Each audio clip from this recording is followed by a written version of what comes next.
Salut tout le monde, je suis ravie de vous retrouver aujourd'hui parce que c'est un jour un peu spécial puisqu'on fête officiellement les 10 ans de la chaîne, les 10 ans de la publication de la première vidéo sur cette chaîne Booktube qui était du coup une vidéo présentation. Je vous parlais d'ailleurs de ma lecture qui était La cinquième vague que j'avais adorée et du coup qui a été postée le 19 mai 2015. Voilà voilà. Ça fait 10 ans déjà, 10 ans déjà. Je pense pas qu'il y ait des gens qui soient là depuis 10 ans sur cette chaîne. Mais en tout cas, je tenais quand même à remercier les personnes qui m'ont soutenue durant toutes ces années. Sinon, bah, je serais plus là évidemment pour vous parler face cam. Ils m'ont du coup aussi donné envie de continuer, envie de lire d'autres choses, faire des belles découvertes, tout ça. Certaines personnes qui m'ont aussi donné envie de me lancer dans les vlogs et plein de choses comme ça. Donc voilà, j'espère que cette chaîne vous plaît toujours autant et qu'on évolue dans le bon sens tous ensemble et que ça va continuer encore on ne sait pas combien d'années, durée indéterminée. Voilà, on est en CDI ensemble pour le moment. Voilà, je n'ai pas fait d'erreur grave, je ne suis toujours pas virée. Donc pour fêter ça, j'avoue que j'ai un peu hésité sur quoi faire comme vidéo. Je me dis bon FAQ, avec les vlogs, je vous parle tellement de ma vie que je pense qu'il n'y a pas tellement de questions à me poser. Moi c'est vraiment petite nouvelle sur la chaîne. Et puis après je me dis oui, peut-être parler de ces 10 années, ce qui s'est passé, tout ça. Après je me dis wow, il se passe pas 36 000 choses non plus, hein, voilà. Et après je me suis dit pourquoi pas faire, allez ça fait 10 ans que je poste des vidéos, vous présenter du coup 10 livres qui ont un petit peu marqué ces 10 ans de vidéos, voilà, qui m'ont peut-être permis de découvrir des genres, des choses comme ça. En tout cas, ceux que j'ai sélectionnés, c'était très dur de sélectionner. Hein. J'en ai vraiment sélectionné 10, plus un bonus, on va dire comme ça. Mais c'était un petit peu compliqué pour moi quand même, parce que j'ai envie de vous présenter plein de trucs, donc voilà, je ferai peut-être une prochaine vidéo où je vous présenterai d'autres bouquins. Ou pourquoi pas faire comme Margot a fait récemment, un On My Shelf, voilà, vous me donnez des chiffres et trucs comme ça, et puis on pourra organiser ça. Pourquoi pas, pour que je parle en plus de bouquins dont peut-être lesquels je parle pas forcément tout le temps. Donc, trêve de blabla, on va commencer avec le bouquin qui fait, je pense, de pourquoi je suis là devant vous, à vous parler de bouquins toutes les semaines depuis 10 ans. Le bouquin vraiment qui m'a fait totalement aimer la lecture, parce qu'avant je pense que j'étais comme la plupart d'entre nous. Oui, je lisais, donc j'ai lu des romans voilà, quand j'étais plus jeune, des petits trucs genre le Club des 5, les Minimoys, enfin plein de trucs comme ça. Je lisais surtout du manga, moi, quand j'étais plus jeune. Mais les bouquins qu'on me faisait lire quand j'étais au collège, au lycée, ça m'a totalement dégoûtée de la lecture. Je pensais que vraiment la lecture, c'était ça, quoi, tu vois. Et ça me donnait pas du tout envie. Jusqu'à que je découvre totalement par hasard une série. Voilà, j'avais besoin de partir. Voilà, on partait en vacances pendant 2 semaines, je crois, dans le sud avec ma famille. Et je me suis dit, il me faut un bouquin, j'ai envie de lire un bouquin, tout ça. Et je l'ai dévoré, ce qui fait que j'avais acheté d'ailleurs le tome 2 immédiatement quand on était arrivé là-bas, parce que je l'avais dévoré. Je parle de la saga Fableven de, du coup, Brandon Mull. Je sais pas si certaines d'entre vous connaissent, je pense que oui. On l'a pas vu trop passer sur Booktube, mais il y a quand même certaines chaînes qui en parlent de temps en temps. Je le revois un peu venir en mode un petit peu les reliques un peu oubliées, mais qui étaient top. Et ça, c'était top, c'est vraiment ce qui m'a fait dire oh, ok, on peut avoir ça dans la lecture, on peut avoir de l'aventure, on peut avoir du fantastique, on peut avoir des êtres étranges, un peu d'enquête, de découverte, un peu de suspense et vivre tant d'émotions. Et je le savais pas. Voilà, donc c'est quand même... J'avais 17 ans hein, quand j'ai découvert cette saga. Donc c'est quand même à 17 ans que je me suis dit ok, on peut avoir tout ça dans la littérature, c'est incroyable. Donc ça prouve à quel point vraiment notre spectre comme ça est biaisé par tout ce qu'on nous montre seulement à l'école, et que c'est la littérature comme ça, si il n'y avait pas eu Instagram, s'il n'y avait pas eu Booktube, bon à ce moment quand j'ai commencé il n'y avait pas encore Instagram, enfin il n'était pas au stade où il en était, mais on ne montre pas ça à la télé par exemple, tu vois, donc c'était vraiment une découverte incroyable pour moi. Dans Fableven, on va rencontrer une sœur et un frère qui sont donc Kendra et Seth, voilà, qui sont un peu jeunes. Je crois que Kendra a 13-14 ans et Seth du coup 10-12 ans. Ils vont chaque année en fait en vacances chez leurs grands-parents, qui ont quand même un grand domaine avec un grand jardin entouré d'une grande forêt. Tout est grand. Enfin, c'est souvenirs que j'en ai. Chaque été, enfin voilà, ils y vont, mais rien de spécial ce qui se passe. Jusqu'à cet été-là, où ils vont découvrir que dans le jardin et dans la forêt qui entoure la maison de leurs grands-parents, il y a un monde peuplé de fées, de géants, de trolls, de tout ce que tu veux en créatures fantastiques, et ce monde s'appelle Fableven. Sauf que ce monde, quand eux ils arrivent à le découvrir, il est en déclin, il se passe quelque chose. Et donc, on va partir à l'aventure. Et vous savez quoi? Je vous jure, j'en ai des frissons quand j'en parle. Donc on va partir à l'aventure avec eux. Et c'est une saga en 5 tomes, qui sont vraiment incroyables. Si vous avez des ados voilà, qui savent pas trop quoi lire, qui veulent quelque chose un peu d'aventure, on a autant du coup de personnages féminins que masculins, même si Kendra est quand même notre personnage principal. foncez. Ça se lit très très vite, hein, vraiment, c'est genre 300 pages, c'est plein d'aventures, plein de rebondissements, on se pose plein de questions, on a plein de découvertes de créatures, enfin c'est vraiment topissime, donc ouais, je le conseille à partir de 12-13 ans, franchement, il y a aucun souci, et j'en garde un excellent bon souvenir. Et je crois que c'est une des séries que j'ai relue. Je crois que du coup, je l'ai lu 2 fois. Et faut le faire parce que vous savez que je prends pas tellement le temps de faire des relectures depuis surtout beaucoup d'années là. Mais ça, j'avais adoré et je pense que c'est vraiment une saga que je garderai toute ma vie. Voilà. Et d'ailleurs, si. Ah, faudrait peut-être que je la passe à ma nièce du coup. Ça serait peut-être pas mal, elle va avoir 13 ans cette année là. Coup de vieux. Mais oui, ça pourrait peut-être lui plaire. Je lui remontrerai peut-être cet été, on verra. Donc, comme je vous le dis, ça va être un petit peu la vidéo des premières fois, chaque fois que je vais découvrir un style, quelque chose comme ça. Comme je vous dis, j'ai pas grandi en lisant, comme beaucoup de monde, de Harry Potter ou Bilbo le Hobbit. Donc, bon, voilà, j'ai fait beaucoup de découvertes à l'âge, on va dire, de jeune adulte. Si je puis dire, voilà, sortie d'adolescence, jeune adulte. Et donc, j'ai découvert un genre qui était là pour te faire chialer sa race. On a un petit peu moins, je pense, depuis quelques temps. Mais alors, je vais vous parler forcément de Nos étoiles contraires. Voilà, de John Green, qui a fait grand bruit au moment de sa sortie, et au moment aussi de du coup, l'adaptation télé, qui était, je trouve, très très bonne. Mais je crois qu'en lisant un bouquin, c'est la première fois que j'ai autant pleuré toutes les larmes de mon corps en lisant un livre. Je n'avais jamais ressenti ça de toute ma vie. Du coup, c'était obligé que je vous en parle. Voilà. Est-ce que je vous conte l'histoire de nos personnages ou pas tant? Si je me souviens bien de... Alors les prénoms, par contre, moi, je suis pas très très forte. Je crois qu'on était avec... C'était Adèle ou Azel? Du coup, on est avec Azel qui a 15-16 ans, si je dis pas de bêtises, et qui malheureusement est malade, donc je ne sais plus exactement la maladie, c'est une maladie plutôt grave, qui fait qu'elle est souvent hospitalisée. Et là, cette fois-ci, durant son hospitalisation, elle va rencontrer un garçon qui est Augustus Walter, je crois que c'est ça. Et on va avoir une histoire de rencontre, d'amitié, et surtout d'amour qui, moi, m'a bouleversée. Voilà, je pense que si vous l'avez lu en étant un peu jeune comme moi, ça vous a aussi bouleversé. Avec un regard d'adulte, je ne sais pas ce que ça donnerait, c'est pour ça que j'ose pas trop le relire, même si je crois que je l'ai lu aussi 2 fois, celui-ci. Des trucs que je vais vous présenter, j'ai peut-être tous lu 2 fois. Mais vraiment, ça m'a fait découvrir ce genre de romance, bah, du coup, quand même adolescente, du coup, un peu young adulte, qui bouleversait un petit peu pour moi les codes de tout ce qui était amour et jeunesse qu'on peut voir d'habitude, et comme quoi, bah oui, en fait, on pouvait perdre nos personnages, et qu'il y avait un rebondissement incroyable. Enfin, voilà, c'était vraiment le truc où l'auteur prenait ton cœur et le serrait jusqu'à temps que il parte en cendres, ou que toute ton âme sorte de ton corps. Voilà, c'est ce que ça me fait ressentir, mais j'ai adoré ressentir ça étrangement. Donc après ça, j'en ai lu certains autres, mais je crois que vraiment c'est celui qui me restera le plus à jamais dans mon cœur et dans ma tête, dans ce genre-là. Et donc voilà, je sais pas si ça se lit encore, mais c'était vraiment incroyable.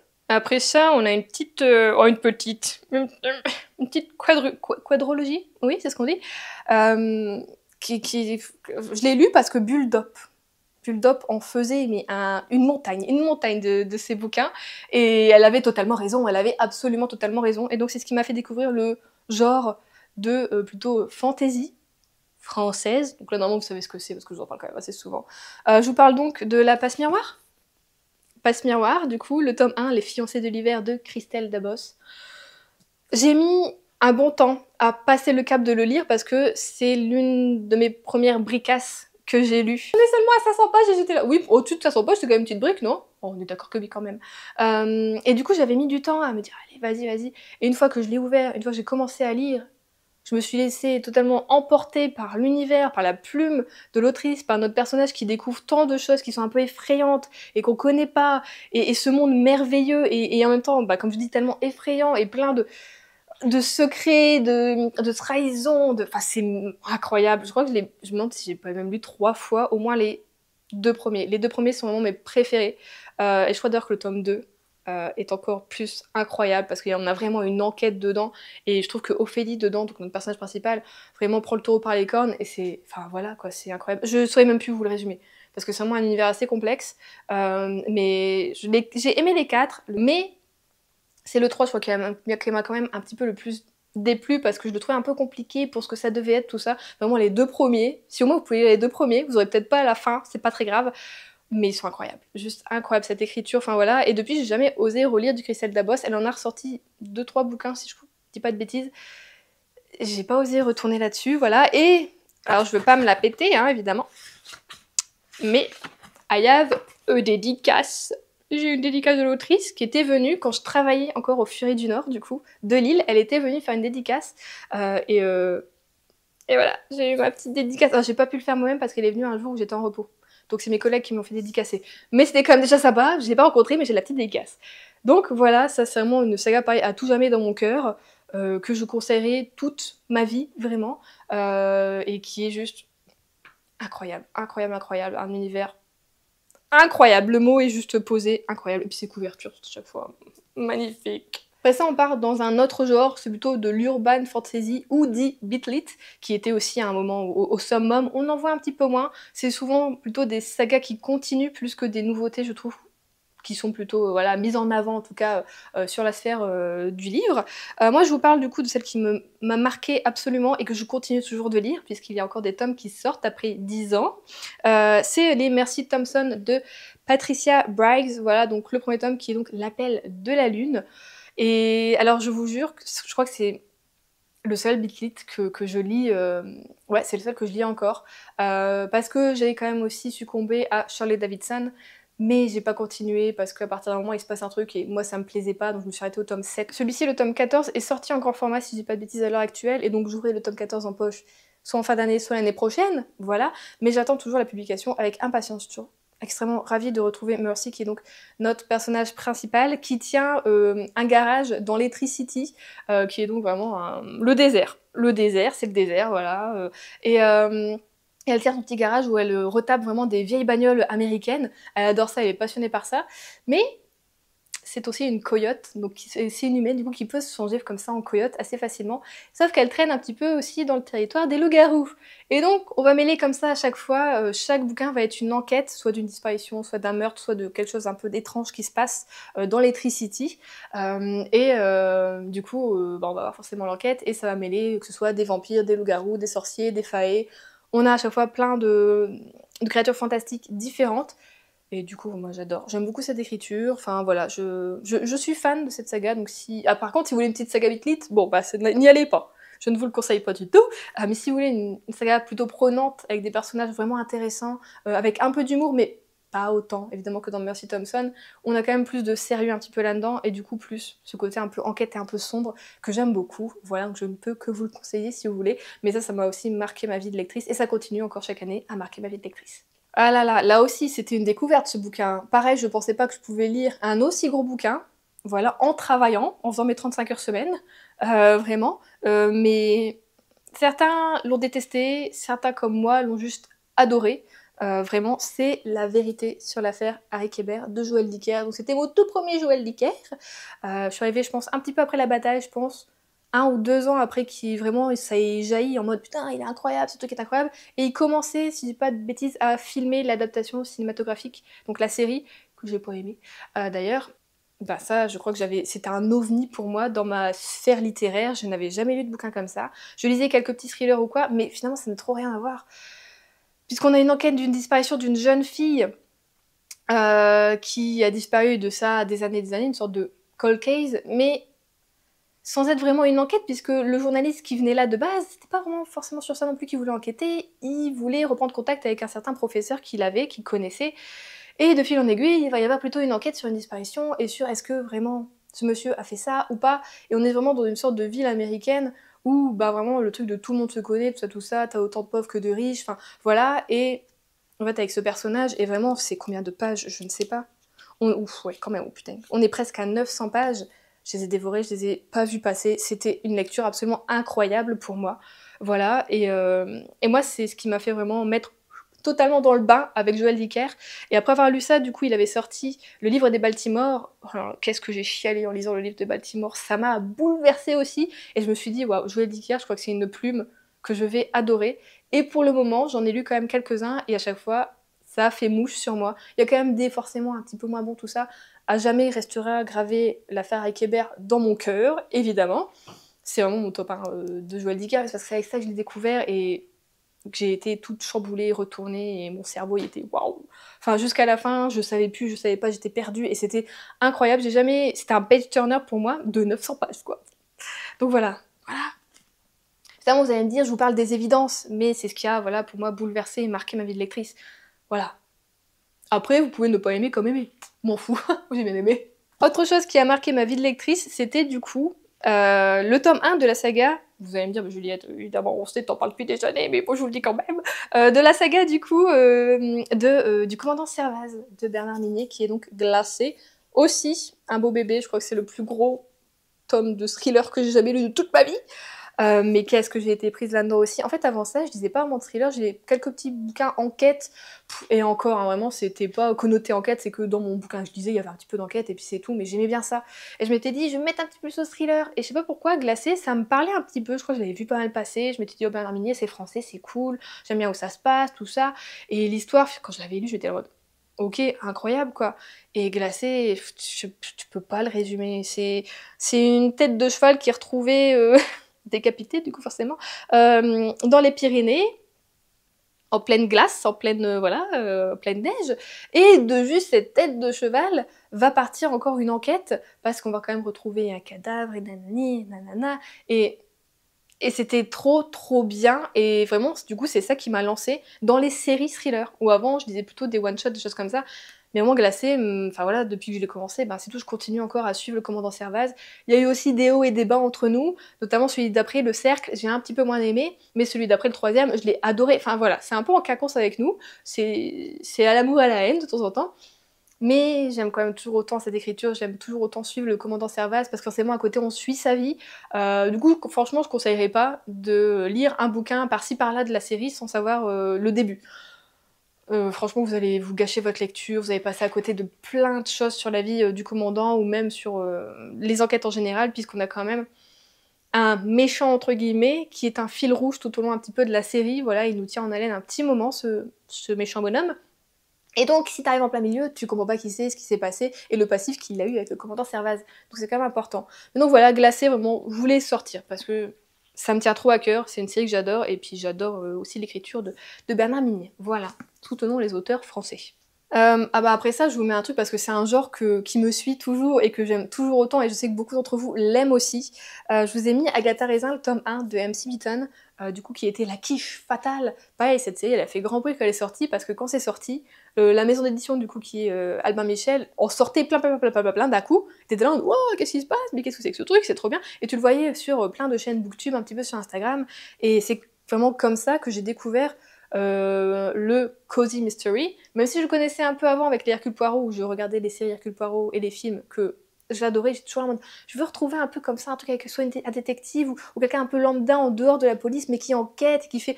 Et du coup, j'ai eu un coup de cœur pour Agatha Raisin.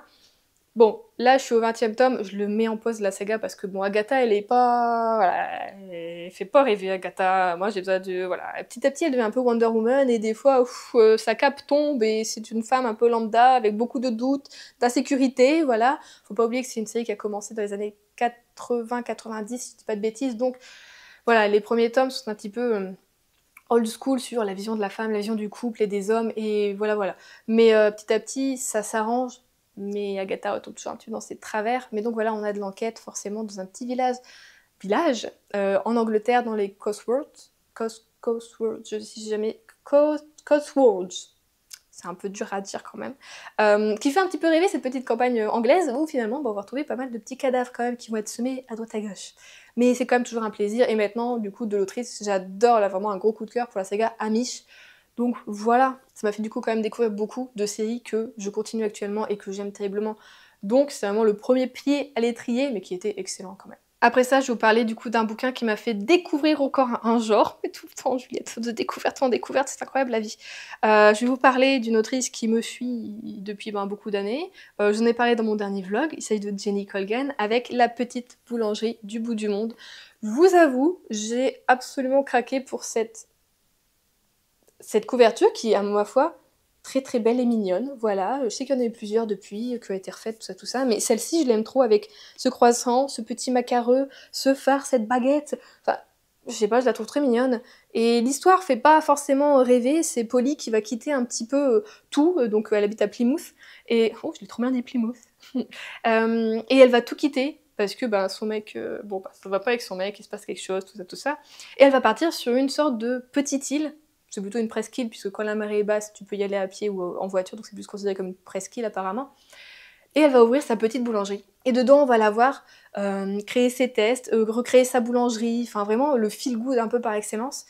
On n'a pas vraiment de romance, enfin pour moi je la considère pas qu'il y ait tellement de romance, mais je vous en ai déjà parlé du coup dans mes précédents vlogs, que Jenny Colgan, avec son feel good, elle fait pas rêver au niveau de la romance et des mecs. Moi ce que j'aime toujours c'est que c'est des femmes qui vont oser faire des choses qu'elles ont toujours voulu faire, et elles ont jamais osé mettre, tu vois, faire le premier pas, et là elles vont oser et ça va changer leur vie. Alors avec des hauts et des bas, beaucoup, mais quand même dans le bon sens, où elles vont réaliser quelque chose, que ce soit sur elles-mêmes ou sur la vie en général, et elles vont vivre, enfin vivre en fait. C'est ça le truc, vraiment avec les feel good de Jenny Colgan. C'est que voilà, après il y a beaucoup, quand même, pas mal de petites descriptions, tout ça, mais je me suis jamais trop ennuyée dans un Jenny Colgan. La seule série que j'ai pas trop aimée, qui m'a fait défaut, c'était Au bord de l'eau, parce que j'ai pas accroché avec aucun personnage, voilà, donc je me suis dit, bon, on laisse tomber. Mais depuis, à chaque fois, j'adore, et d'ailleurs le dernier que j'ai lu, qui est Au-delà des nuages, je l'ai adoré, voilà. Donc la petite boulangerie du bout du monde, c'était quelque chose, et du coup, voilà, j'ai découvert plein de feel good grâce à elle, mais ça reste ma queen dans le genre, pour le moment. Alors là, on va partir plus de la littérature, on va dire en général. Je pense pas qu'on puisse appeler ça de la littérature blanche, mais c'est pas vraiment des feel good non plus. On va partir sur des chemins de vie, des destins à chaque fois, et celle qui m'a fait vraiment découvrir ça, et surtout les autrices francophones, voilà, qu'elle m'a ouvert les portes de vraiment de la francophonie littéraire dans ce genre, c'est Virginie Grimaldi avec Il est grand temps de rallumer les étoiles. Ce bouquin, alors déjà il te donne envie de te barrer en camping-car et de voilà tracer ta route et d'aller voir les aurores boréales, voilà. Mais j'ai eu tellement de, j'ai ressenti tellement de choses, j'ai ri, j'ai pleuré, j'ai voyagé, j'ai tout vu, voilà, parce que je suis une lectrice qui imagine beaucoup ce qu'elle lit, et j'ai l'impression d'avoir fait ce voyage. Je suis sûre, mon cerveau, dans sa tête, il me dit que j'ai fait ce voyage, alors que non. Et c'était incroyable, c'était une lecture si douce et en même temps si facile, mais en même temps très belle. Enfin voilà, il y avait ce qu'il fallait au moment où il fallait, et c'était juste incroyable. C'était un vrai coup de cœur. C'était un vrai coup de cœur. Et grâce à ça, j'ai lu plein d'autrices par la suite françaises, et qui m'ont fait aussi rêver et voyager. Et du coup, c'était génial. Ça m'a ouvert vraiment les portes de quelque chose que je ne connaissais pas trop, ou surtout, je n'osais pas trop mettre les pieds. Voilà. Et c'était incroyable. Si vous l'avez toujours pas lu, il est grand temps de rallumer les étoiles. Bah, qu'attendez-vous, Myrthe? Qu'attendez-vous? Dites-moi, je ne comprends pas. Voilà, ça, pareil, c'est un bouquin, ça je le garderai, je pense, toute ma vie. Et j'ai hâte d'oublier certaines choses. Bon, il y a un twist où tu peux pas oublier, je le sais, c'est tout, voilà. Mais j'ai hâte d'oublier encore quelques petits détails pour le relire d'ici peut-être les 4-5 ans, et me dire, voilà, un peu, on repart là-dessus. Et depuis, voilà, j'adore les Virginie Grimaldi, c'est rare que j'ai jamais été déçue en fait avec elle. Ouais, j'ai jamais été déçue. Si je sens juste qu'il y a un bouquin qu'elle sort, que le sujet me plaît pas trop, je le lis pas. Voilà. Mais souvent ça fait mouche et c'est excellent, j'adore son écriture, vraiment. Et pour finir, je vais vous présenter celui-ci parce que je vous parlais en début du coup de vidéo, comme quoi le lycée et le collège, enfin surtout le lycée, m'ont un peu dégoûté de la lecture. Voilà. Surtout des classiques. Et donc là je vous parlais d'un classique qui m'a fait renouer du coup avec le genre. On est plutôt dans de la, ce qu'on appelle actuellement de la romance, voilà. Je vous parle de Orgueil et préjugés de Jane Austen. Évidemment, dans cette très belle édition que j'ai en main, cette magnifique tapisserie, oh my god, elle est trop beau. Bah, Orgueil et préjugés quoi. Mais je pense que oui, tout le monde se dit, bah évidemment je vais être Orgueil et préjugés, bien sûr. Mais qu'est-ce qui a marqué ma vie de lectrice? Parce que j'avais jamais lu de classiques de ce genre avant. Et pareil, ça m'a ouvert les portes de plein d'autres autrices comme ça, de l'époque, qui écrivaient des classiques, plutôt de la romance. Et en même temps, du coup, j'adore, ça me fait un petit plaisir à chaque fois. Chaque année, je lis un nouveau Jane Austen. Des fois, il y en a que j'aime pas trop, je pense notamment à Emma. Je crois que je l'ai pas bien compris, Emma, en fait. On va pas se mytho, j'ai détesté... Bah, j'ai détesté Emma, voilà. Mais il y en a d'autres que j'ai trop aimé. J'ai notamment adoré Persuasion et Raison et Sentiment. Voilà, qui étaient des plus petits bouquins, mais j'ai beaucoup aimé du coup suivre les aventures de nos personnages. Voilà, et alors Orgueil et Préjugés, pareil, celui-ci je le garderai, je pense, toute ma vie. Et j'aimerais d'ailleurs même faire une collection de peut-être hardback ou des choses comme ça. Pourquoi pas, si je voyage, pourquoi pas l'acheter dans les langues des pays dans lesquels je vais voyager. C'est vrai qu'à chaque fois, j'ai déjà été en Angleterre et je l'ai jamais acheté. Je devrais, je pense. Je pense pas que je le lirai en anglais parce que mon niveau d'anglais n'est pas assez bon, il n'est pas assez soutenu pour pouvoir lire ce langage et le comprendre bien. Mais je pense qu'on peut avoir de très belles éditions, que ce soit en anglais, en américain, voilà. Donc peut-être que j'aurai un Orgueil et Préjugés en japonais si l'année prochaine on va au Japon. croisons les doigts, on sait jamais. Et on va finir avec un petit bonus, parce que là vous avez eu 10 bouquins présentés. Et ben ce bouquin c'est un manga. C'est un manga qui m'a fait... Alors c'est pas le premier manga que j'ai lu, je crois que le premier manga que j'ai lu vraiment c'était les Naruto, voilà. Mais c'est aussi un manga qui m'a fait découvrir un genre que je ne connaissais pas à l'époque, voilà. Je vais vous dire quand est-ce qu'il est sorti, comme ça on se met au clair, tous ensemble. Il date de 2006. Donc j'avais donc 11-12 ans quand il est sorti, et je pense l'avoir lu du coup à peut-être 12-13 ans. Avant ça, comme je vous disais, je lisais les Naruto. Et c'est le premier manga, je crois que j'ai acheté vraiment argent de poche. C'est Midori Days. Alors je crois qu'il est pas très connu. C'est un shoujo, du coup c'était mon tout premier shoujo. Et qu'est-ce que c'est loufoque comme ça. C'est une toute petite série, je pense que ce n'est plus du tout trouvable, c'est plus du tout publié, je pense que tu peux le trouver que en occasion, voilà. Mais c'était si drôle. En fait c'est juste une jeune fille, qu'on va avoir juste ici, qui est amoureuse de ce garçon, voilà, de Seiji. Ouais, elle est amoureuse de Seiji. Et elle est tellement amoureuse qu'un jour va se passer quelque chose, et c'est tellement loufoque, mais j'adore l'idée. Elle va se réveiller en étant sur sa main. Elle va devenir sa main. Et lui, il va faire genre, c'est une marionnette. Tellement loufoque, c'est une marionnette et tout ça. Et en fait, petit à petit, elle va essayer de le faire tomber amoureux d'elle, en lui préparant des petits plats, des trucs, tout ça. Enfin, vraiment, en le choyant, en s'occupant de lui. C'est totalement tiré par les cheveux. Mais si jamais, peut-être dans votre bibliothèque de votre ville, ou la médiathèque, ou si vous avez un ami quoi, qui le possède, je vous jure, lisez-le. Ça, c'est un manga pendant beaucoup d'été, quand j'étais du coup ado, que je lisais pas encore des romans. Je l'ai relu je ne sais pas combien de fois, et je crois que cet été, à la rigueur, je me demande si je vais pas le relire. Voilà. Et je l'ai tellement kiffé que je le regarde, il est juste là-bas, il me regarde, donc ouais, c'est en 8 tomes. Et le tome 4, je l'ai 2 fois. Parce que une fois, j'ai perdu ce tome 4. Je ne savais pas où c'était, j'étais en larmes pas possible, j'en pouvais... Enfin voilà, j'étais désespérée. C'était vraiment... je m'accrochais à ce manga, je sais pas pourquoi, il me faisait un bien fou à l'époque. Je pense que j'étais peut-être pas très bien, j'ai des périodes quand j'étais jeune où ça n'allait pas trop, on va pas se mentir. Mentalement surtout, et ce manga me faisait un bien fou, et vous savez quoi, on a été le racheter, ma mère a dit c'est tout, on y va, on va le racheter, alors je l'avais déjà lu le tome 4, hein. Et on l'a racheté, et forcément que s'est passé, 2 jours après j'ai retrouvé mon tome que j'avais perdu, voilà, c'est pas grave, mais du coup j'ai 2 fois le tome 4, et j'en suis très contente, donc voilà, mais franchement, si vous avez vraiment l'occasion, lisez-le, c'est quelque chose, je vais le relire cet été, vous savez quoi, je vais le relire cet été, et je vous en reparlerai, vous allez avoir envie de le lire. Ah mais en même temps c'est méchant si vous pouvez pas le lire parce qu'il est pas trouvable normalement. Bon bah, vous avez peut-être des scans que vous pouvez trouver sur internet si jamais vous avez envie. Enfin voilà, c'est vraiment un shoujo pas comme les autres. Bourré d'humour et de bienveillance en même temps. Enfin c'était une diva, absolument diva. Voilà, c'était le petit bonus en plus. Du coup n'hésitez pas peut-être à me dire ce qui vous a marqué votre vie de lecteur, lectrice durant je ne sais pas combien d'années vous lisez. Peut-être vous lisez depuis que vous êtes tout petit bamba, ou bambino. Je vais me calmer, on va arrêter la vidéo là. Mais voilà, n'hésitez pas à me dire quelle lecture vous a vraiment marqué depuis de vos débuts de lecteur, lectrice jusqu'à maintenant. Moi vraiment, c'est les 10 bouquins qui m'ont marqué. Il y en a d'autres, hein, surtout beaucoup de dystopies, vous savez, je vous en ai parlé dans les derniers vlogs, j'adore la dystopie, notamment comme je dis, la 5e vague. Voilà, c'est vrai que j'aurais pu mettre une dystopie, mais je les ai pu, je suis méchante, je les ai revendus quand j'ai déménagé. Mais vraiment, ce qui m'a vraiment fait découvrir la dystopie, c'était Hunger Games. J'aurais pu le mettre en double bonus. Oui, bon, le deuxième bonus, Hunger Games, voilà, qui m'a fait découvrir la dystopie et un amour fou pour ce genre, que j'aime retrouver de temps en temps, du coup, notamment avec L'année de grâce, qui est juste là, que j'ai lu dernièrement, que j'ai adoré, de Suzanne Collins, voilà. Et du coup, ben, vous m'avez convaincu, il y a quelques-unes d'entre vous qui m'ont parlé de la suite, parce que je vous demandais est-ce que c'était bien de le lire ou pas. Apparemment oui. Donc je vais quand même lire celui avec Snow, pour ensuite lire celui avec Haymitch. Et j'ai trop hâte, voilà, je pense que je vais lire ça cet été, je vais me les procurer.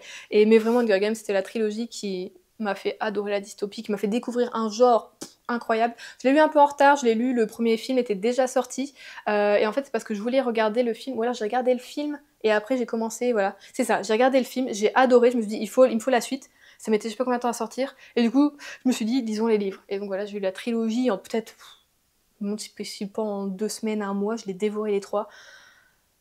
Hunger Games quoi. Est-ce qu'il y a besoin de parler d'Hunger Games? Non. Bon bah voilà, vous savez, c'était mon deuxième bonus. J'adore, je triche, c'est ma chaîne, je fais ce que je veux en fait. T'as rien à dire. Voilà, je vous fais donc des gros bisous. On se retrouve la semaine prochaine pour un nouveau vlog. J'espère que ce petit format vous aura plu. Voilà, ça change un petit peu de temps en temps. N'hésitez pas du coup à me dire ce qui vous a marqué votre vie de lecteur-lectrice. Je vous fais des gros bisous et je vous dis à dimanche prochain. Salut!